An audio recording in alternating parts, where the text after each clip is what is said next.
Bueno, por enésima vez nuestro invitado es Raúl Isman. Pueden después, ahora cuando le dé intervención, pueden visitar su blog. Recomiendo que es un blog de información donde uno puede enterarse de lo que está pasando sin el filtro de los multimedios hegemónicos. Y estaba hablando de un poco del contexto internacional, que desde que Kerry fue nombrado secretario de mi perspectiva, y también otros comparten esta perspectiva, o yo comparto esta perspectiva con otros. Desde que Kerry fue nombrado secretario de Estado por Obama, comienza en Estados Unidos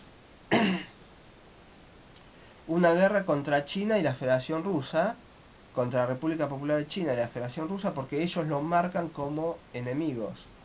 Me parece a mí diplomático, político, comercial, económico y militar. Por eso el problema en Ucrania, también aprovechan que están en Pakistán, están en Afganistán, van cercando los dos estados.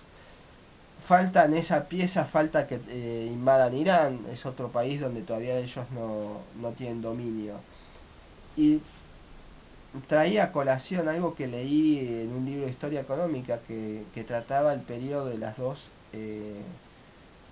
entreguerras, sí, y decía dos renglones de todo el libro. Hay dos renglones que me quedaron grabados: de que la Primera Guerra Mundial fue producto de la competencia comercial, y la Segunda Guerra Mundial fue una disputa dentro del directorio de las empresas, señalando que entre las dos guerras Estados Unidos empezó a integrar los directorios de las grandes empresas europeas, porque necesitaban el metálico de los Estados Unidos para la inyección de metálico para resurgir. Esa era un poco, inclusive si vos ves la OTAN responde un poco a eso, y un lugar en el mundo donde todavía ellos no tienen dominio de las empresas es China, Federación Rusa y Irán. Y bueno, y además quería hablar, después voy a hablar brevemente sobre el comercio de servicios, cómo se está negociando el comercio de la liberación del comercio de servicios, que es un proyecto viejo de Estados Unidos que empieza, yo creo que con Nixon, a ponerle mucha fuerza. Decime tu perspectiva internacional y qué opinás de lo que yo presenté recién. Con respecto al periodo entre guerras, no quisiera abundar mucho en esa cuestión, porque indudablemente el periodo entre guerras y las causas de la Primera y la Segunda Guerra Mundial, no hay una sola causa, hay varias causas. Sobre eso, en todo caso, lo dejamos para otro bloque. Yo tengo mucho para decir en esa cuestión. Sí estoy de acuerdo con el planteo general del conflicto que estás hablando, aunque no lo dataría del momento que Kerry llega a Ministerio de Relaciones Exteriores, secretario de Estado en la jerga de los Estados Unidos, porque eso ya estaba durante el primer mandato de Obama, cuando la secretaria de Estado era Hillary Clinton. Yo recomiendo a gente ingenua ver los videos de Hillary Clinton en YouTube, donde vos fíjate que te dicen el terrible terrorismo islámico de Al Qaeda, y hay dos declaraciones de Hillary Clinton durante su periodo de secretaria de Estado, donde dice Al Qaeda lo creamos nosotros, y luego con el que ahora es famoso ejército islámico, Daesh, dice lo creamos y se nos fue de las manos. O sea que es muy bueno recorrer las declaraciones de Hillary y de muchos otros funcionarios. Hace poco se desclasificaron documentos donde queda absolutamente probado que el Estado Islámico fue una creación de los Estados Unidos y las petromonarquías del Golfo para influir sobre todo sobre Siria, un Estado al que le quieren hincar el diente desde hace mucho, hace 4 años que comenzó la invasión a Siria, y todavía no han logrado ni siquiera desestabilizar al gobierno de Bashar al-Assad. Con respecto a la etapa, yo la caracterizaría como nueva Guerra Fría o Guerra Mundial de baja intensidad.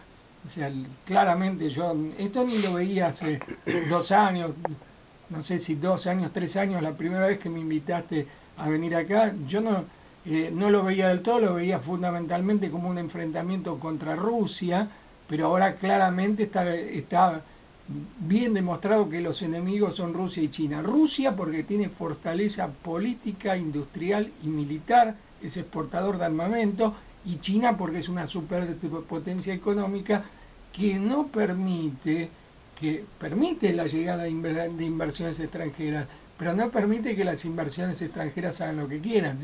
El Estado chino le impone a todo el mundo lo que tiene que hacer, les guste o no les guste. Por ejemplo, Franco Macri, el padre del el conejo negro, como lo llamó Aníbal Fernández, porque ni un mago lo hace trabajar. Bueno, como siempre, Aníbal Fernández tiene muy buenas humoradas. Sí. Franco Macri vive en China y acepta gustoso las directivas del Estado chino porque se lleva la plata con pala, en baldazos. Entonces, esta semana fue muy pródiga en reuniones de todo tipo donde se vio cómo está operando esta guerra mundial. Todos los jugadores quieren fortalecer su posición. Entonces se hizo una reunión del G7, en la G7, ¿por qué G7 y no G8? Porque fue excluida Rusia, donde se discutió profundizar, como quiere Estados Unidos, las sanciones económicas a Rusia. Y los europeos, que son Mónicos Lewinsky de los Estados Unidos, pero no comen vidrio, los europeos ven que si profundizan las sanciones contra Rusia, se joden ellos mismos, o sea, tienen menos actividad económica ellos mismos. Por otro lado, un conflicto fundamental de estos días es lo que va a pasar con Grecia. Si Grecia quiebra, va a ser más un problema de la Unión Europea que de la propia Grecia, porque Grecia ya tiene armado un plan B en el cual se apoyaría en una alianza con Rusia para soportar la salida de la eurozona y del euro.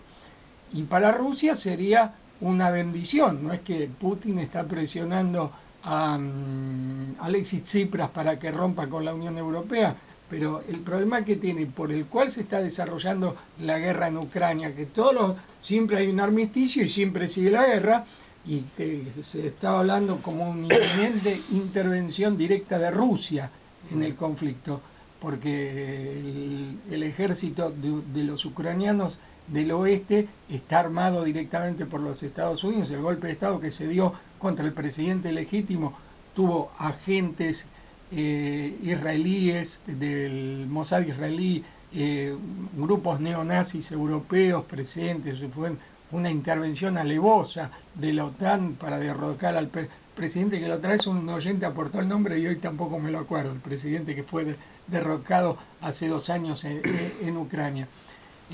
Permitiría sortear a Ucrania como territorio por el cual pasan los gasoductos y oleoductos de Rusia hacia Europa y pasarían por Grecia, con lo cual sería un regalo del cielo para Putin, porque la fortaleza de Rusia se sustenta en la exportación de productos naturales, de recursos naturales, petróleo y gas. Si no hay gas ruso en Italia, en Francia, van a tener que considerar Alemania, también van a tener que cocinar Polonia con leña, además de que el frío no es como en Europa, no es como acá, que es un frío muy benigno, te defecás de frío literalmente, con temperaturas debajo de cero. Otra cuestión muy importante en todo este marco fue que se realizó esta semana una reunión de la Unión Europea con la CELAC. Así como en la vida social, si un trabajador se enfrenta solo con el patrón, pierde brutalmente, porque un solo trabajador no puede derrotar la fuerza organizada del capital. En la arena internacional los países tienen que integrarse. No es lo mismo. Bueno, muchas gracias al oyente o al compañero de la producción que volvió a aportar el nombre de Víctor Yanukovych, el presidente ucraniano depuesto, de hecho por la OTAN. Fue reemplazado por el títere de los Estados Unidos, Petro Poroshenko, que es un fabricante de chocolate, pero que no derrama precisamente dulzura, a pesar de ese oficio. Se planificó esta semana una reunión de la Unión Europea con la CELAC, y así como una cosa es Argentina, otra cosa es Honduras, otra cosa es Venezuela, otra cosa es Ecuador, todos juntos, con la CELAC, que fue, si se quiere, uno de los grandes legados del comandante Hugo Chávez Frías, porque él peleó por la existencia de la CELAC, una organización americana sin la presencia de Estados Unidos y sin Canadá. O sea que, y en la cual están absolutamente todos, hasta México está en la CELAC, que es un Estado tan proimperialista y cínico, que esta semana el presidente mexicano, Enrique Peña Nieto, salió a decir que por favor en Venezuela se respeten los derechos humanos. Y por casa, ¿cómo andamos? En el 25 de agosto del 2014 fueron secuestrados 43 estudiantes de magisterio que desaparecieron. Y hay niveles de desaparición de personas, además de asesinatos extrajudiciales, de niveles que superan la propia dictadura militar argentina en México, que donde supuestamente hay una democracia. México está en la CELAC, Colombia está en la CELAC, después deberíamos dar, si hay tiempo, hacer un bloque sobre lo que está pasando en los países más influenciados por Estados Unidos, como México, Colombia, Honduras, Chile, Guatemala, Chile, Perú. Pero bueno, no sé si vamos a tener tiempo de hablar de todo lo que pasa en América Latina, pero la idea de la Unión Europea era imponer sobre América Latina una especie de pacto de libre comercio, y se encontraron con la posición de todos, o de la mayoría, que fue exteriorizada oralmente por el canciller argentino Héctor Timerman, que dijo: acuerdo económico para otro momento. Tiene que ser, si vamos a hacer un acuerdo económico, tiene que ser un acuerdo justo. No puede ser que ustedes nos vendan sus industrias y se lleven nuestros recursos naturales, impidiéndonos nuestro propio desarrollo. Y eso lo dijo también en una brillante intervención, que ya que recomendaste mi revista, yo le recomiendo a los oyentes que entren a www.redaccionpopular.com y busquen en la sección cine y videoclip la intervención en la cumbre de la CELAC del presidente ecuatoriano Rafael Correa Delgado, que fue extraordinaria y brillante. Vos viste que no es contra vos lo que voy a decir. Los economistas, o muchos economistas, no se les entiende nada cuando hablan. Y eso lo hacen a propósito. Era lo que iba a decir.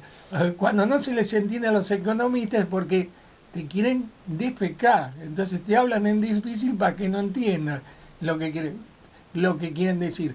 Lo tuvimos a Cavallo, que nadie le entendía lo que decía, pero te clavaba la puñalada en 3 oportunidades históricas: cuando nacionalizó la deuda de los sectores privados con la ley de convertibilidad, y en la última etapa del presidente de la Rúa con la rebaja de los salarios de jubilados. Y el corralito. Y el corralito ya fue una consecuencia de la situación que se estaba viviendo.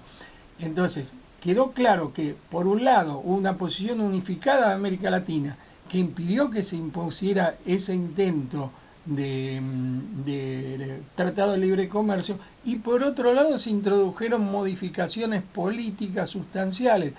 La cumbre íntegra pidió por la anulación del decreto de Obama que nomina a Venezuela como amenaza a la seguridad de los Estados Unidos. ¿Qué tendríamos que decir al resto de los países del mundo, de los Estados Unidos, sí, que tiene y vende drones? Si la hinchada de Boca tiene un dron, que por suerte lo usó para exhibir una camiseta que decía River de la B, así el fantasma de la B.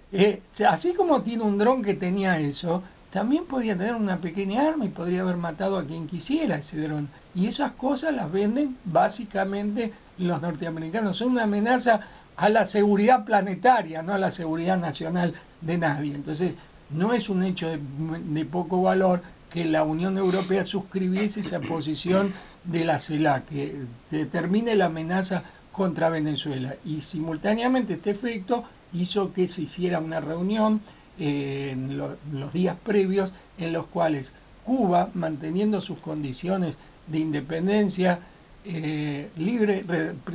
respeto al principio de libre determinación de los pueblos, y para sacarlo de lo jurídico, de respeto irrestricto de la soberanía nacional cubana, se sentase a negociar con los europeos la recomposición de relaciones, que los europeos estaban muy influenciados por los Estados Unidos. Esta semana Obama sacó de la lista de países patrocinadores del terrorismo a Cuba. Ahora, ¿Estados Unidos está en esa lista? Pues yo no conozco país que impulse más el terrorismo que los Estados Unidos. Y digamos, para cerrar un poco esta primer parte de intervención, yo parezco una mujer hablando, hablando sin parar.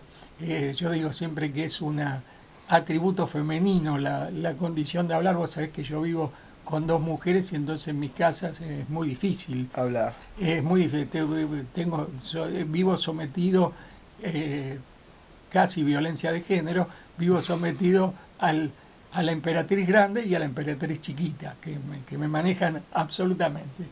Se hicieron esta semana distintas gestiones para cerrar un pacto de libre comercio, Estados Unidos, Unión Europea por un lado, en el cual la mejor parte la llevan Estados Unidos y Alemania, y el resto de los países de Europa ya no se van a la B, se van a la B.